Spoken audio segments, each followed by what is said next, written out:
Won't you be my Valentine? Because Valentine, c'est ma petite fille, elle aura bientôt 7 ans, donc elle a une lysencéphalie. Ça se décompose en deux mots, lys et encéphale, donc en fait ça veut dire l'aspect lisse du cerveau. Donc c'est une maladie qu'on a découvert au fur et à mesure en fait, de la croissance de Valentine.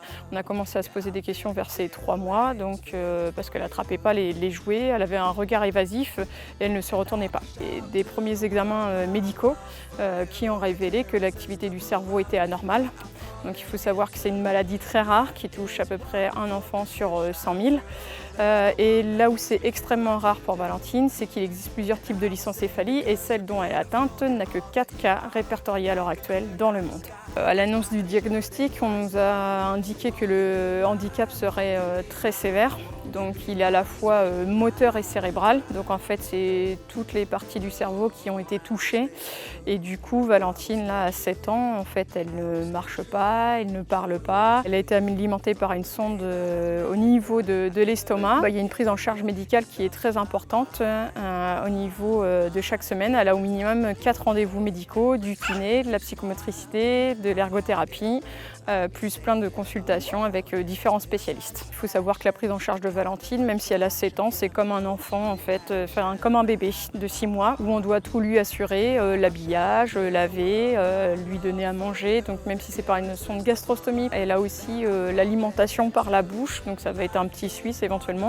Donc voilà, en fait on doit l'accompagner, on doit aussi la transporter puisqu'elle ne marche pas ou elle ne tient pas assise seule, donc on doit assurer tous ses gestes, tous ses déplacements.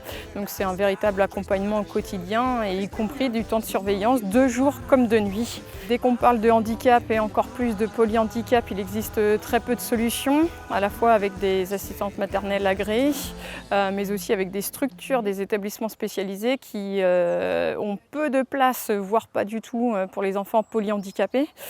Donc avec mon conjoint, on a dû tous les deux réduire notre activité professionnelle pour travailler à temps partiel et se relayer en fait au quotidien pour Valentine. Valentine, après, c'est une petite fille qui est très souriante, agréable à vivre, qui a une joie de vivre, qui donne la pêche, qui montre vraiment qu'elle profite de tout, et voilà, tout ce qu'on peut faire lui permettre de progresser. L'association Les 1001 Sourires de Valentine, c'est une association que nous avons créée en 2017, tout simplement parce qu'en fait, en se retrouvant confronté au handicap, on a vu qu'il y avait beaucoup de soucis sur le quotidien.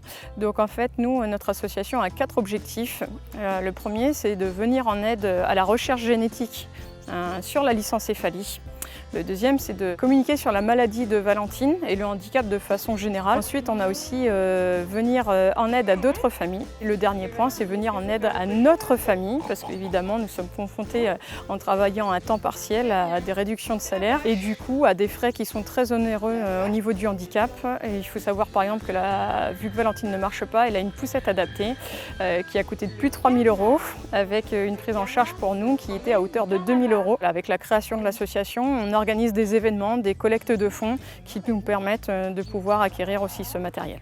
Il faut savoir que chaque aide est utile et la bienvenue. On peut nous aider, que ce soit humainement, voilà, pour nous offrir du répit par rapport à Valentine, ou nous aider sur le quotidien, la gestion de tâches ménagères par exemple, mais c'est aussi pouvoir nous apporter en fait une aide matérielle pour les différents besoins que nous avons, une table à langer spécifique pour Valentine.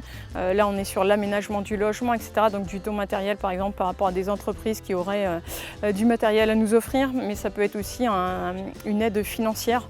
Voilà, et c'est pas les gros montants, bien évidemment on espère avoir des soutiens financiers, mais chaque euro compte. Si toutes les personnes pouvaient mettre ne serait-ce qu'1 €, et on pourrait avancer sur tous nos objectifs et puis faire avancer l'association. Sweet Valentine.